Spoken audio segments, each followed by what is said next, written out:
Olá, tenham todos um feliz sábado. Que Deus seja louvado pela sua presença na nossa igreja virtual. Nosso distrito está reunido, distrito de Santo Amaro, composto pela Igreja de Santo Amaro e a Igreja do Jardim Prudência. E ao mesmo tempo sei que as redes sociais nos levam a lugares que nós não somos capazes de poder imaginar. Então, independente de onde você seja, qual a cidade onde você vive, qual o país onde você vive, obrigado por congregar conosco nesse momento. Você é muito bem-vindo.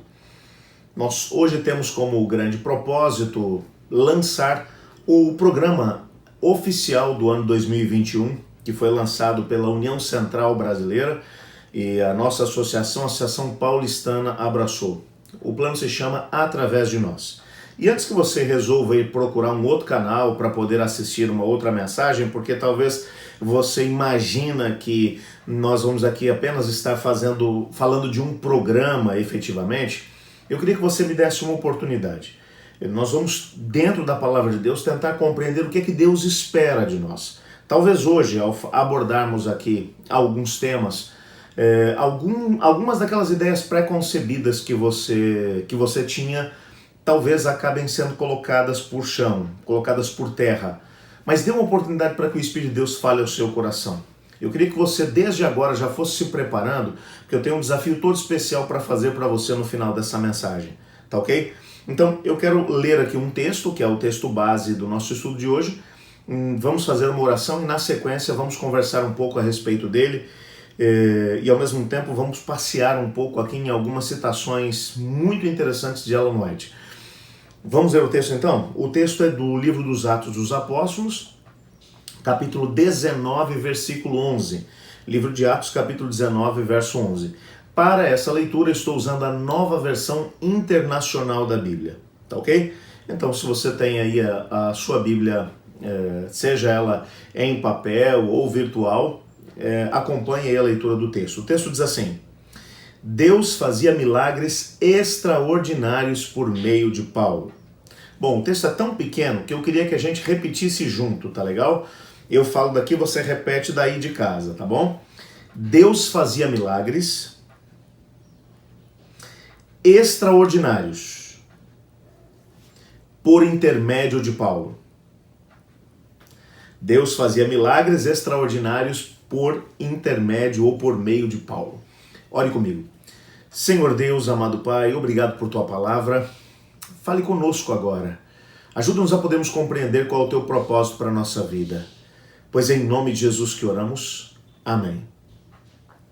Bom, esse texto que acabamos de ler, de Atos capítulo 19, verso 11, menciona um dos momentos mais marcantes na experiência do apóstolo Paulo.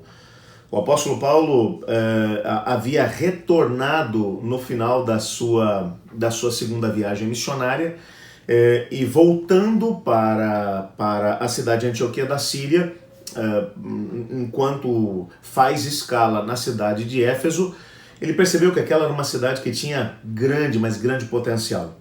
Ele traz consigo alguns dos seus colaboradores, entre eles Áquila e Priscila. Ele deixa esse casal de colaboradores na cidade de Éfeso para que eles comecem a preparar o caminho para que uma nova investida evangelística aconteça ali naquela cidade. Enquanto isso, ele vai até Antioquia da Síria, que era a igreja que o tinha enviado naquela viagem missionária. Nesse meio tempo, Áquila e Priscila começam a trabalhar ali na cidade e percebem realmente que havia muito potencial naquele lugar. É nesse período, enquanto Paulo ainda está afastado, que eles encontram um grande pregador judeu chamado Apolo. Apolo pregava a respeito de Jesus, mas não conhecia toda a verdade, não sabia ainda a respeito da morte e ressurreição de Jesus. Ele apenas pregava Jesus Cristo como sendo o Messias, tinha sido batizado no batismo de João Batista. Eles agora batizam esse indivíduo e ele começa a desempenhar um trabalho fantástico na cidade de Corinto. Migra dali para Corinto. Enquanto isso, Paulo chega. Quando ele chega nessa cidade, que é uma cidade tremenda, uma cidade com um comércio forte, uma cidade que tem uma religiosidade muito forte, religiosidade essa que influencia inclusive na principal fonte de renda da cidade, porque era a cidade que possuía o famoso templo da deusa Diana, que é considerado uma das 7 maravilhas do mundo antigo. Haviam vários livros de feitiçaria que eram feitos tendo como base o próprio poder, entre aspas, da deusa Diana. Havia inclusive souvenirs que eram vendidos, cópias do nicho onde ficava a imagem da deusa Diana. E, portanto, o comércio religioso dessa cidade era muito forte. Paulo começa a desempenhar ali um trabalho e é algo tão tremendo que ele vai passar cerca de 3 anos. Ele não apenas vai plantar a igreja de Éfeso, mas ele, através dos seus colaboradores, ele começa a enviá-los em toda a rota comercial ali da Ásia Menor, onde hoje se encontra mais ou menos o sul da Turquia. Ele vai plantar igrejas como Éfeso, Esmirna, Pérgamo, Tiatira, Sardes, Laodiceia, Filadélfia, Hierápolis, Colossos, entre outras. Para você poder ter uma ideia, o que está acontecendo ali naquele momento é uma grande manifestação do Espírito Santo do Senhor. O Paulo, ele começa a ter tanto trabalho dentro do contexto da pregação do Evangelho que algumas coisas começam a acontecer.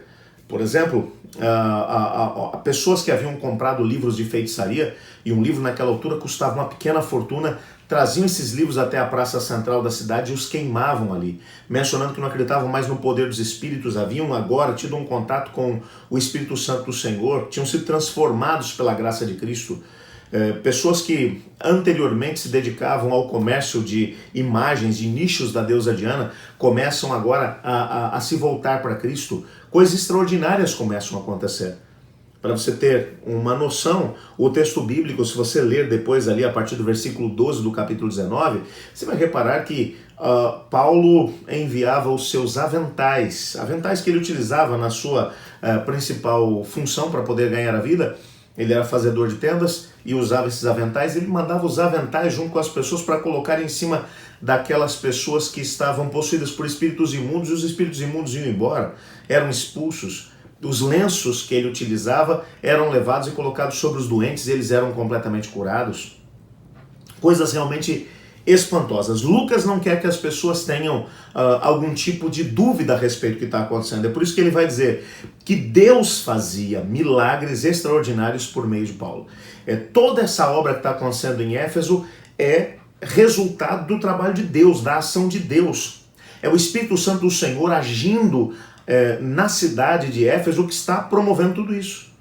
Mas ele também está explicando aqui que o Senhor Deus fazia esses milagres extraordinários por meio ou através do apóstolo Paulo. Paulo, nessa perspectiva, não era a origem desses milagres extraordinários.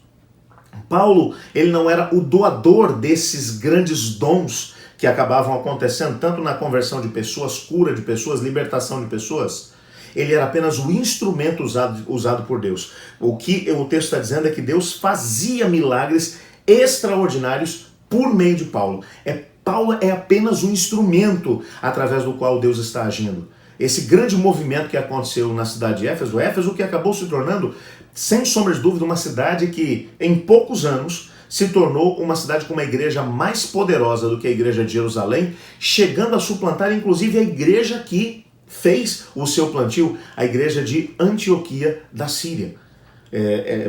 Essa igreja teve alguns pastores fantásticos. Paulo foi o seu fundador, mas Paulo deixa ali Timóteo como seu pastor. Algum tempo mais tarde, o próprio João, o apóstolo João, se tornará pastor dessa mesma igreja.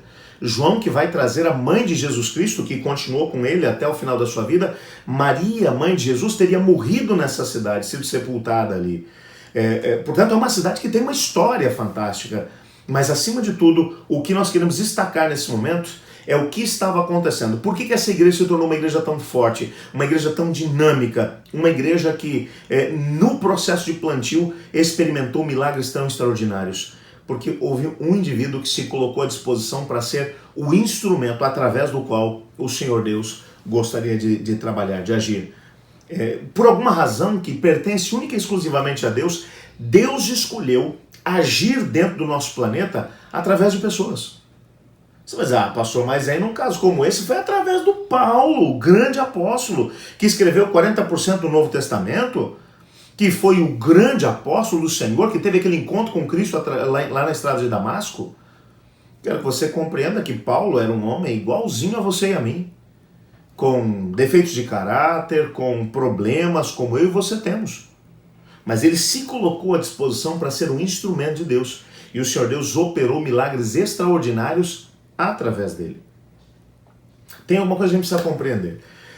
Eu sei que seria algo completamente absurdo se a gente parasse para poder olhar para a história da nossa igreja e nós entendêssemos que a igreja de Deus ela não conseguirá alcançar aquilo que é o papel para o qual o Senhor Deus a estabeleceu.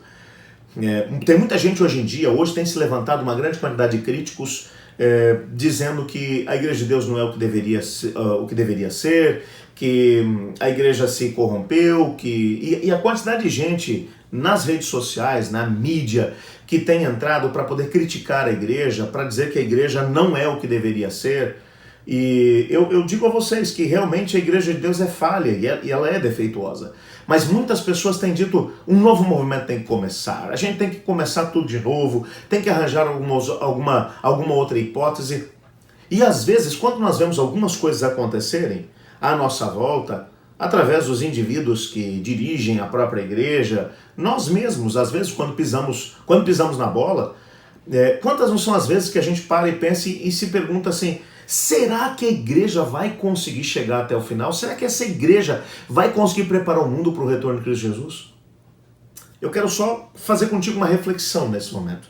Quando a gente para poder pensar na Trindade Divina, Pai, Filho e Espírito Santo, eu tenho certeza absoluta de que você nunca perdeu o seu sono preocupado com Deus o Pai. Preocupado se ele ainda estava dirigindo o plano da redenção. Preocupado se ele continuava ainda sentado sobre o trono do universo. Preocupado se ele ainda continuava fazendo com que o nosso planeta estivesse girando em torno de si mesmo e em torno do Sol. Preocupado para poder entender se realmente o Pai continuava ainda dirigindo o plano da redenção. Seria uma loucura ficar preocupado com o Pai. Assim como seria uma loucura ficar preocupado em que o Filho de Deus continuasse trabalhando lá no santuário celestial. Seria uma loucura, por exemplo, pensar, perder o sono de noite e ficar perguntando, meu Deus do céu, será que Jesus Cristo ainda está no santuário celestial, organizando o julgamento? E se ele resolveu parar aquele negócio? E se na hora que ele estiver fazendo o julgamento, se ele pular meu nome? E se ele não resolver meu caso? E se na hora do meu assunto ele resolver passar assim meio sem dar muita importância? E se... Você concorda comigo que seria uma loucura ficar pensando em coisas a respeito dessas? Ou assim como seria uma loucura pensar que o Espírito Santo de Deus, que é aquele que está em todos os lugares, aquele que trabalha nos corações, preocupado, por exemplo, se o Espírito Santo continuaria desempenhando esse trabalho, se ele continuaria tocando no coração de todas as pessoas, se ele realmente estaria ao nosso lado, trabalhando na nossa vida, no nosso coração. Preocupado, por exemplo, se o Espírito Santo não teria um Alzheimer e esqueceria das coisas que ele tem que fazer, dos tempos em que ele tem que agir para poder fazer com que a igreja fosse aquilo que deveria ser? Concorda comigo que seria uma loucura ficar preocupado se a Trindade Divina fará aquilo que prometeu que faria?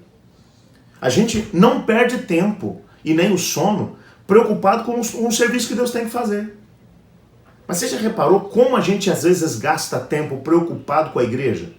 Se a igreja vai conseguir alcançar o propósito dela, se a igreja não vai se apostatar, se os líderes da igreja não vão deixar de fazer o que deveriam fazer. E às vezes a gente vê alguns votos que são tomados pela igreja e eu vejo pessoas se levantando e falando, agora a igreja não está mais falando, não é mais a voz de Deus. Agora o líder A, o líder B, o líder C está completamente fora da sua realidade. A igreja agora vai cair.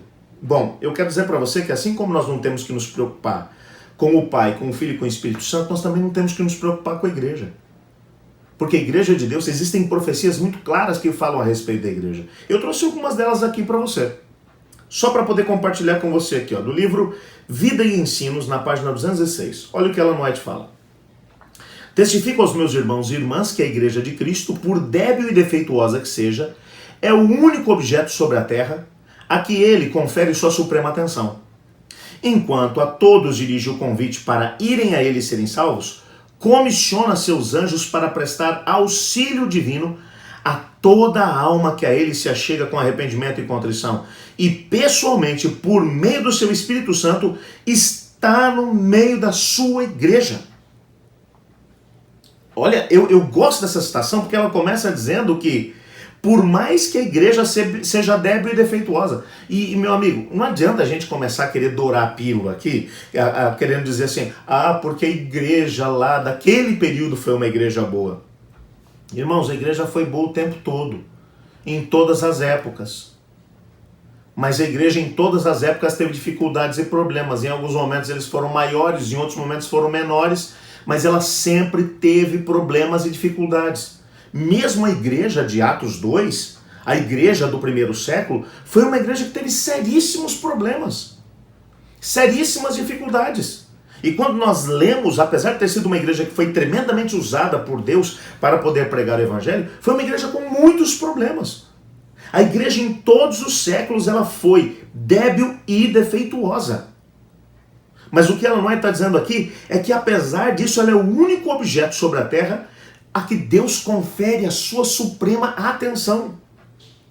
E mais do que isso, que o Espírito Santo de Deus está no meio da igreja. Está. Então a gente não tem que perder o sono preocupado com o fato de que a igreja será ou não aquilo que ela deve ser. Olha um outro texto para você aqui agora. Evangelismo Evangelismo página 707. O texto diz assim: a obra está prestes a concluir-se. Os membros da igreja militante, que se houverem demonstrado fiéis, tornar-se-ão a igreja triunfante. Olha que coisa tremenda. Algumas coisas ela está dizendo aqui. Primeiro, ela está dizendo que a obra está prestes a concluir-se. Nós estamos realmente chegando no finalzinho do tempo do fim. Ora, se na época dela, ela escreveu isso aqui há uns 150 anos atrás, ok? Se na época dela, ela podia dizer, a obra está prestes a concluir-se. Imagina agora. Nós já estamos mesmo no finalzinho do tempo do fim. E ela vai dizer, os membros da igreja militante. O que é a igreja militante? É essa igreja que está aqui hoje, a igreja que ainda está lutando. É a igreja que tem seus defeitos, suas dificuldades, tem os seus problemas. Tem aqueles que estão nela, mas não pertencem a ela. Tem aqueles que estão nela, mas não têm compromisso com o Senhor Deus, mas estão lá. Lembra do que Jesus falou na parábola do trigo e do joio? Deixa o joio crescer até a época da colheita. Quando chegar a época da colheita, o Senhor Deus vai pegar o joio e vai queimar. E vai pegar o bom trigo e levar para o seu celeiro. Até lá continua tudo junto.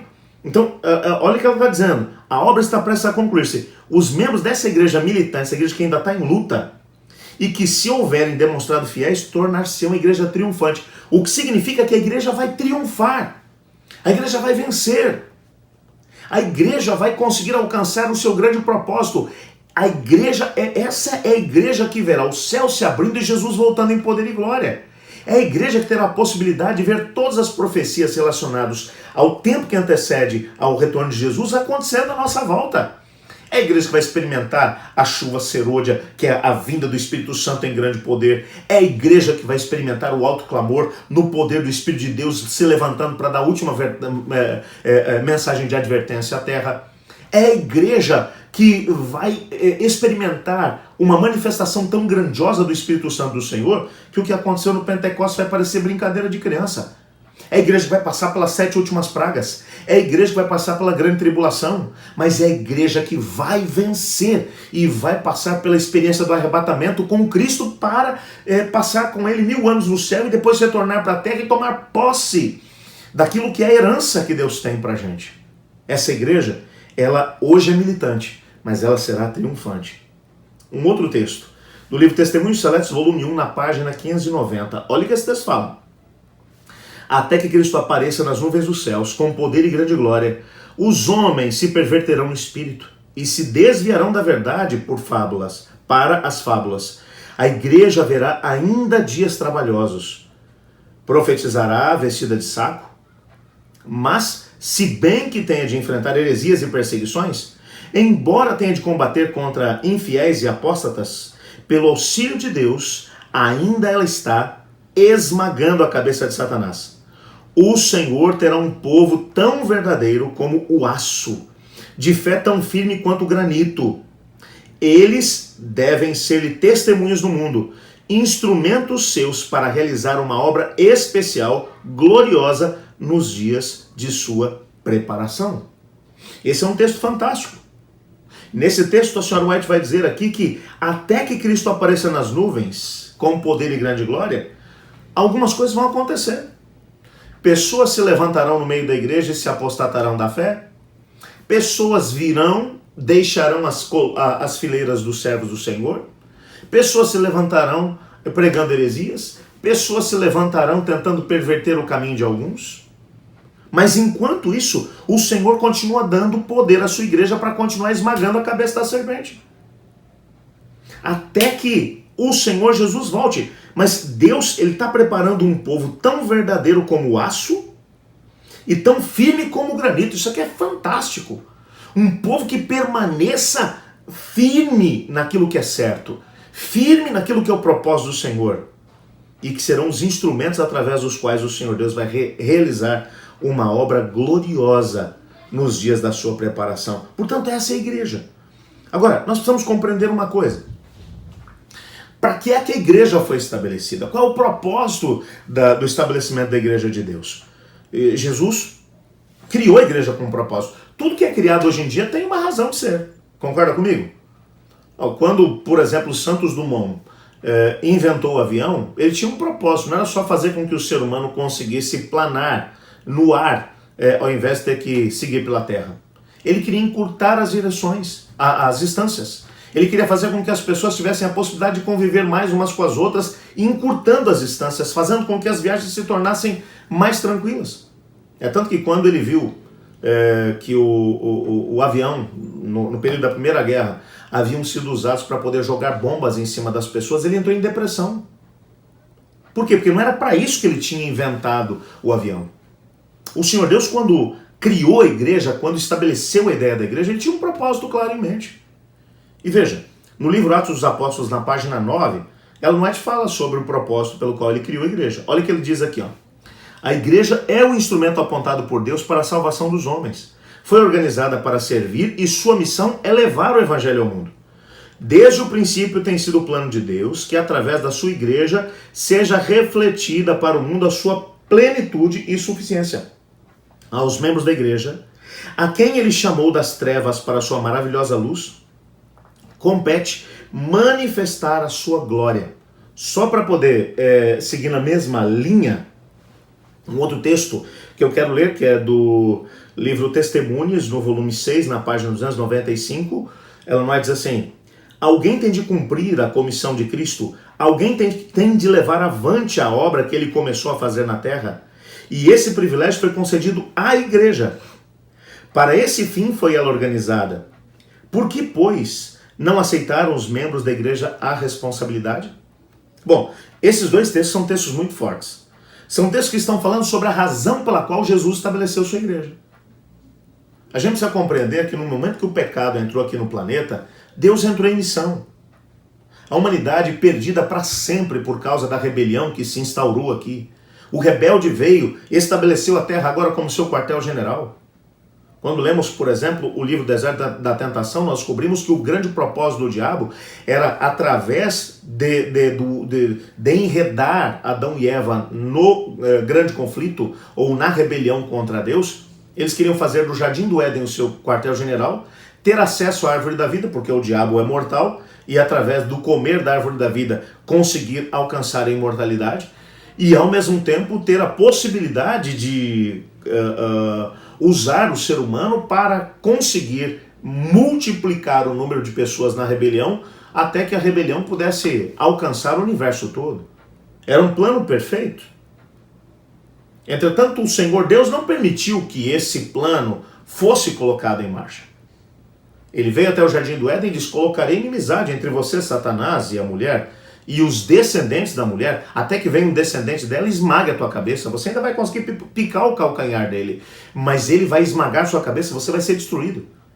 A rebelião, ela não acontecerá para todo sempre. E Deus agora estabelece um plano, o plano da salvação, para resgatar a humanidade. A partir desse momento, Deus se coloca em missão. É Ele quem toma a iniciativa de vir até o Jardim do Éden. É Ele quem toma a iniciativa de se revelar a pessoas a partir daquele momento. ele vai se revelar a Adão e Eva, ele vai se revelar a Abel, ele vai se revelar a Sete, ele vai se revelar a Enoque, ele vai se revelar a Noé, ele vai se revelar a Abrão, a Jacó, a Isaac e a tantos outros no decorrer de toda a história. A iniciativa de se revelar para poder conseguir salvar a humanidade é sempre de Deus. Deus é apresentado na Bíblia como um Deus que está em missão. E agora o que o texto vai dizer pra gente é que quando Jesus Cristo vem à Terra, ele estabelece a igreja. Por que ele estabelece a igreja? Porque ele tem uma missão. Algumas pessoas acham que o Senhor Deus fundou a igreja e depois botou a mão na cabeça e falou assim, meu Deus, o que eu vou fazer com isso aí agora? Eu criei uma igreja, tenho que arrumar alguma coisa para essa igreja fazer. O que eu vou fazer? O que eu vou fazer? Já sei, vou dar uma missão para eles poderem ficar aí ocupando o seu tempo enquanto eu não volto. Enquanto eu estou lá no céu resolvendo os negócios, eles ficam envolvidos na missão. Que não era isso. Deus tinha uma missão. E por causa da missão que ele tinha, ele estabeleceu a igreja. Para que a igreja pudesse ser o instrumento através do qual ele poderia alcançar todas as pessoas. A igreja seria um instrumento usado por Cristo para conseguir alcançar cada pessoa do planeta com a mensagem de que, apesar do salário do pecado ser a morte, de que todos pecaram, portanto estão destituídos da glória de Deus, que em Cristo Jesus nós temos a vida eterna. Que através da graça de Cristo, aceita pela fé na vida do crente, nós podemos ser 100% salvos. Ele escolheu a igreja para ser o instrumento através do qual essa mensagem chegaria a cada pessoa. Então, Deus tem uma missão. Por causa da missão, ele estabeleceu a igreja. Você vai falar assim, pastor, mas o que eu tenho a ver com isso? Porque o senhor está falando da igreja. Então, quando a gente fala sobre igreja, nós não estamos falando do templo físico. O templo físico só serve para poder dar um pouco de conforto para a gente poder se encontrar. Mas essa pandemia foi muito boa, sabe para quê? Para poder mostrar para a gente que a igreja não depende de um templo físico. Porque nesse momento nós não estamos usando templo físico. E a igreja continua firme e forte. A igreja continua reunida. Hoje, por exemplo, estamos adorando, apesar de não estarmos no templo. A igreja é composta por pessoas. O que significa que eu e você fomos chamados por Deus porque ele tem uma missão. A gente precisa olhar para essa missão que Deus tem da maneira correta. Tem algumas pessoas que falam, se nós não nos envolvermos, Jesus não vai voltar. Se a gente não pregar o evangelho, o mundo vai perecer em pecado. Eu quero que você compreenda uma coisa, que tem que ficar bem claro na tua mente. Deus não precisa da gente para nada. Ele não precisa de nós. A não ser que Deus não tivesse a mínima noção do potencial que ele tem. E aliás, se a gente for olhar por essa perspectiva, você poderia perfeitamente dizer assim, ele poderia ter escolhido um barro melhor para poder fazer o Adão, né? Porque o barro que ele escolheu devia ser um barro de segunda categoria, porque esse Adão lá acabou tomando as decisões erradas. E quando olha para a igreja, então, assim, a igreja podia ser diferente, e a pregação do evangelho podia ser bem diferente. Porque se você olhar só para o aspecto de que a mensagem do evangelho tem que ser pregado em todo o mundo, se é só isso que a gente está querendo, se a gente olhar e entender que é só isso que Deus quer, Deus só quer que o evangelho seja pregado para todas as pessoas, então Deus não conhece seu potencial. Ou então a Bíblia está mentindo sobre aquilo que é a sua personalidade, porque ele é considerado como onipotente, ou seja, ele tem todo o poder no céu e na terra, em todo o universo. Ele é onisciente, ele sabe de todas as coisas, e ele é onipresente, ele está junto com todo mundo. Ou seja, se ele quisesse, nesse exato momento, como ele está exatamente do teu lado, era só ele quebrar esse elemento que ele mesmo colocou, essa cortina que separa o mundo visível do invisível, olhar para você e falar assim, oi, prazer, meu nome é Espírito Santo, eu só estou aqui para poder te falar que Deus existe, eu sou Deus. Se você achava que não existia, está enganado. E é o seguinte, ou você aceita a minha mensagem, ou então vai para o inferno. Eu pergunto para você, será que ele precisava de 10 minutos para poder resolver o problema da pregação do evangelho no mundo todo? Será que ele precisava disso? Então, ou Deus, ele não conhece o potencial que ele tem, o poder que ele tem nas mãos, ou então ele tem outro propósito com esse negócio de pregação do evangelho através de nós. Ou então ele está querendo fazer alguma coisa dentro desse processo que ele escolheu, que é usar cada um de nós, assim como ele usou Paulo. E o Senhor Deus fazia milagres extraordinários através de Paulo. O que ele tem em mente? Você está compreendendo o que eu estou querendo dizer para você aqui, né? Eu não estou dizendo que Deus não tem todo o poder, não. Estou dizendo que se eu achar que Deus só quer pregar o evangelho para todas as pessoas, então eu vou ter dificuldade de poder entender por que ele não faz isso ele mesmo. Por que não bota os anjos? É outro jeito de poder resolver o assunto. A Bíblia vai deixar claro que no momento em que nós nascemos, um anjo, ele é estabelecido para poder cuidar da gente, está com a gente o tempo inteiro. Então era só esses anjos se tornarem visíveis aos nossos olhos e quebrar essa cortina que separa o mundo visível do invisível, mostrar o que está acontecendo por detrás dos bastidores, a luta entre as forças do bem e do mal. E os anjos, você acha que os anjos precisariam de 15 minutos para poder pregar o evangelho para todas as pessoas, no mundo todo? Estava resolvido. Se esse fosse o propósito de Deus, só esse, ele resolvia isso numa questão de minutos. Ou então ele tem alguma outra coisa em mente. Deixa eu ler aqui um texto de Ellen White aqui que fala a respeito disso. Do livro Deserto às Nações, na página 142. Olha o que ela fala aqui. Ó. Deus poderia haver realizado o seu desígnio de salvar pecadores sem o nosso auxílio. Mas a fim de desenvolvermos um caráter semelhante ao de Cristo, é-nos preciso partilhar da sua obra. A fim de participar da alegria dele, a alegria de ver almas redimidas por seu sacrifício, devemos tomar parte em seus labores para a redenção delas. Olha aqui, ó. Esse texto é fantástico. Esse texto me mostra que Deus não quer apenas pregar o evangelho a todas as pessoas. É claro que ele quer pregar o evangelho a todas as pessoas, mas não é só isso. Ele quer, de alguma maneira, fazer com que um problema que aconteceu com a chegada do pecado, veja, o pecado quebrou um monte de coisa quando chegou. Mas teve uma coisa que o pecado quebrou. Lá em Gênesis capítulo 1, verso 26, nos é dito que no momento que Deus foi criar a humanidade, Deus, a Trindade Divina, ele disse assim, façamos o homem à nossa imagem conforme a nossa semelhança. O homem foi feito à imagem de Deus. Em que aspectos? No livro Educação, a senhora White fala que o homem foi criado à imagem de Deus no aspecto físico, fisicamente é parecido com Deus, no aspecto mental, com a capacidade de raciocinar, de tomar decisões, e no aspecto espiritual, com a capacidade de se relacionar com Deus.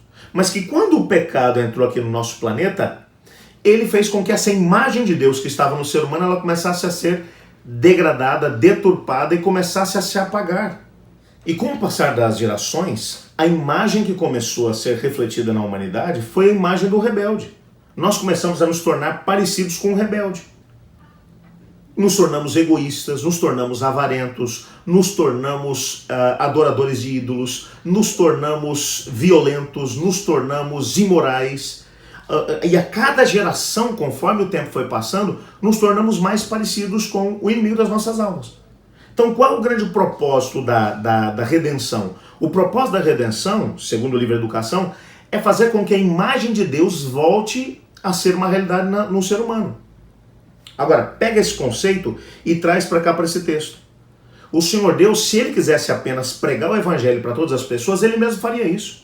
Ele colocaria os anjos para poder fazer isso. Mas tem outra coisa que ele quer. Olha o que o texto está dizendo aqui, ó. Deus poderia haver realizado seu desígnio de salvar pecadores sem o nosso auxílio, mas a fim de desenvolvermos um caráter semelhante ao de Cristo, é-nos preciso partilhar da sua obra. Qual é o propósito de Deus ao nos chamar para participarmos da sua missão? Fazer com que nos tornemos parecidos com Cristo Jesus. Temos o mesmo espírito que Cristo. Uma preocupação sincera com o nosso semelhante. Enquanto trabalhamos por outro, enquanto colocamos nossos dons, talentos, os nossos recursos à disposição de Deus em sua obra, enquanto nos envolvemos de forma ativa na obra de Deus e Deus vai agindo através de nós, nós vamos tendo a alegria no nosso coração de poder ver pessoas sendo tiradas das trevas para a sua maravilhosa luz. E nós vamos nos tornando mais parecidos com Deus. Eu gosto de pensar, tem um pastor que eu gosto muito de ouvir as pregações dele, um indivíduo chamado Paulo Borges. O pastor Paulo Borges, ele faz uma comparação que é muito interessante. Eu queria pegar aqui essa comparação que ele faz para poder trazer para vocês. Ele faz uma diferença entre o serviço e o trabalho. Ele menciona que o serviço é aquilo que você espera de um servo, de um profissional de determinada área. O indivíduo é especialista em alguma coisa, você vai lá, paga para ele poder fazer aquele serviço, e então ele vem e te oferece um serviço. Você cobra se esse serviço não estiver bom. Por quê? Porque você espera que ele seja profissional naquela área. Isso é um serviço. O trabalho já é outra coisa. O trabalho, ele não é necessariamente desenvolvido por profissionais da área. Mas o trabalho, ele visa não apenas alcançar um fim. O objetivo do trabalho é conseguir fazer um processo de formação enquanto o trabalho é executado. E o exemplo que ele dá é o exemplo de um pai que pega o seu filho ainda pequeno para poder ajudá-lo numa função. O propósito do pai não é só o serviço em si. Ele não quer que um determinado serviço seja oferecido. Ele quer trabalhar junto com o filho para que o filho vá aprendendo alguns valores enquanto esse trabalho vai sendo desempenhado pelos dois. Aliás, na maior parte das vezes, quando o pai está junto com o filho desempenhando um trabalho, o pai tem mais trabalho desfazendo o que o filho fez do que propriamente usufruindo do resultado do trabalho dele. Essa é a grande diferença. Eu quando ouvi essa explicação dele, pensei muito naquilo que tem sido o meu relacionamento com meu filho Emanuel. Vocês sabem que eu tenho um filho com síndrome de Down, tem 10 anos, é a alegria da nossa casa, mas o meu filho, ele gosta muito de me ajudar, muito mesmo, muito observador, gosta de ajudar. E eu entendendo que o trabalho é importante na formação do caráter dele, eu sempre que tenho a possibilidade trago ele para poder trabalhar junto comigo. Quando nós estamos fazendo a nossa mudança de Cotia para cá, algumas das coisas que a gente tinha na outra casa não iam caber no apartamento para onde a gente mudou. Nós íamos levar para o sítio que meu pai deixou para a gente.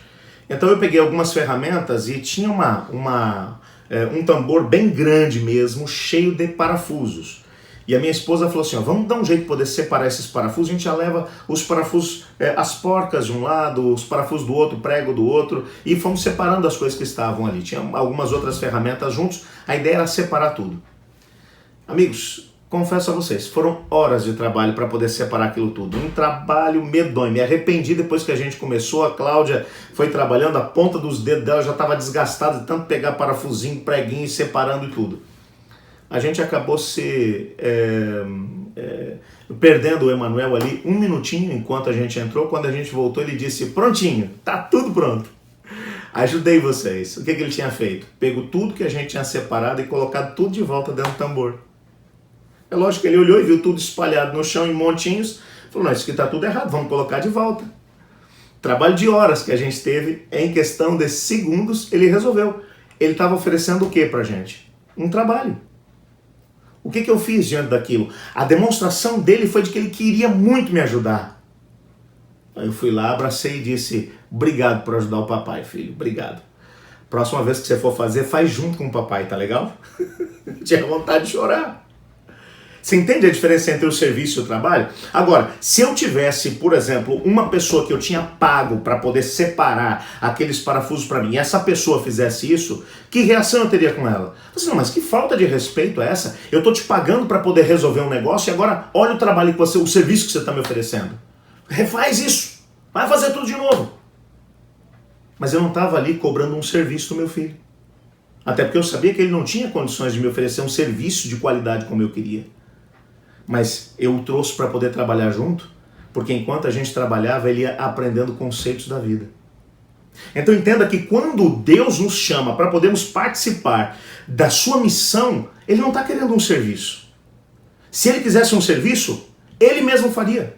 Ou então terceirizaria isso para os anjos. Mas Ele está buscando um trabalho. Porque enquanto eu separo um pouco do meu tempo que eu dedicaria para mim mesmo, para minha família, e vou dedicar para outra pessoa para poder conseguir levar Cristo Jesus para ela, e enquanto eu estou fazendo isso, não é só a outra pessoa que está sendo abençoada. Eu estou sendo abençoado porque eu estou sendo transformado pelo Espírito Santo à imagem e semelhança de Cristo Jesus. O Espírito dele está sendo manifestado no meu. A gente acha que quando a gente prega o Evangelho é o outro que é abençoado. Mas, na verdade, os principais abençoados somos nós. Nesse ano 2021, nós temos um grande desafio à nossa frente, amigo. Nós temos somos chamados por Deus para podermos compartilhar aquilo que é a missão do Senhor Deus. Deus continua em missão. A pandemia não parou, Senhor Deus. O Pai, o Filho e o Espírito Santo continuam em missão. E nós fomos chamados para podermos continuar em missão com Ele, para fazer parte dessa missão, não buscando um serviço, mas realizando um trabalho. Enquanto realizamos um trabalho junto com Ele, o nosso caráter vai sendo moldado à imagem e semelhança do Senhor. Mas para isso, nós temos que estar disponíveis. Nós temos adiante de nós, no dia 27, nós vamos começar a Semana Santa. E a Semana Santa tem tudo para ser uma grande bênção. Nós conseguimos um homem de Deus para poder pregar para a gente, vai pregar desde Portugal para nós, o pastor Júlio Carlos Santos, um homem de Deus, excelente pregador, vai estar trazendo para a gente uma mensagem profunda. Mas eu queria te desafiar, a partir de agora, veja, hoje é dia 13 de março. Dia 27 começa a Semana Santa. Eu queria que a partir de hoje você se colocasse à disposição de Deus para dizer assim: Senhor, eu quero dedicar alguns minutos do meu tempo para poder usar a influência que eu tenho para influenciar pessoas a participarem dessa semana. Vamos começar por aqui. Eu queria que você pensasse nos seus vizinhos, nos seus familiares, nos seus colegas de trabalho, nas pessoas com quem você tem influência. E poder fazer contatos com essas pessoas para que elas participem da Semana Santa. Para que elas assistam conosco online essa semana. O que vai acontecer como resultado disso, não te preocupa, não é problema teu. Você vai usar seus dons e talentos para poder trazer essas pessoas para o nosso convívio. A partir de agora, começar a orar por essas pessoas. Nós vamos clamar por elas. Depois vamos convidar essas pessoas para poderem participar. Mas tem um detalhe muito importante que acontecerá no dia 27. De manhã, nós vamos começar o primeiro tema da Semana Santa. Na parte da tarde, nós vamos fazer um treinamento especial. O objetivo desse treinamento vai ser ajudá-lo a ter algumas dicas de materiais, ferramentas, de como compartilhar conhecimento com outras pessoas, compartilhar o evangelho com outras pessoas, principalmente ministrando estudos bíblicos, através das redes sociais, através do WhatsApp, através do Zoom, através do YouTube. Nós vamos mostrar para você algumas ferramentas que estão à disposição, para que você tenha essa possibilidade e ao mesmo tempo como fazer isso de forma dinâmica, para que quem sabe essa pessoa que você vai estar trazendo para a Semana Santa, no final da Semana Santa, a gente vai estar fazendo um apelo especial para que eles estudem a Bíblia conosco. Então você já está ali pronto para poder começar um processo de estudo da Bíblia com essa pessoa, mesmo que à distância. Eu queria te desafiar a tomar a decisão de ser um cooperador de Deus na missão. Ele não precisa de você e de mim para coisa nenhuma, mas Ele quer que tenhamos o nosso caráter transformado à imagem e semelhança de Jesus. Então hoje, em nome de Jesus, eu estou te desafiando, como teu pastor, tome a decisão de poder participar da missão de Deus, de se colocar à disposição de Deus, e seja um instrumento através do qual Ele fará grandes coisas, através de nós, nesse ano 2021. Deixa eu orar com você. Senhor Deus, amado Pai, obrigado porque o Senhor nos chama para fazermos parte do teu povo. Queremos ser seus colaboradores. Ajuda-nos, Senhor, a fazermos isso. Sei que o Senhor não precisaria de nós para nada. Mas ainda assim o Senhor escolheu nos usar a fazer maravilhas através de nós, como fez através de Paulo, para que o nosso caráter fosse moldado à semelhança de Cristo Jesus. Nos colocamos em tuas mãos, Pai, pedindo que o Senhor nos use poderosamente nos contatos que faremos para convidar pessoas para a Semana Santa. Queremos ver essas pessoas tendo um contato com Cristo Jesus. Queremos ter a possibilidade de aprender mais sobre como apresentarmos Cristo Jesus às pessoas.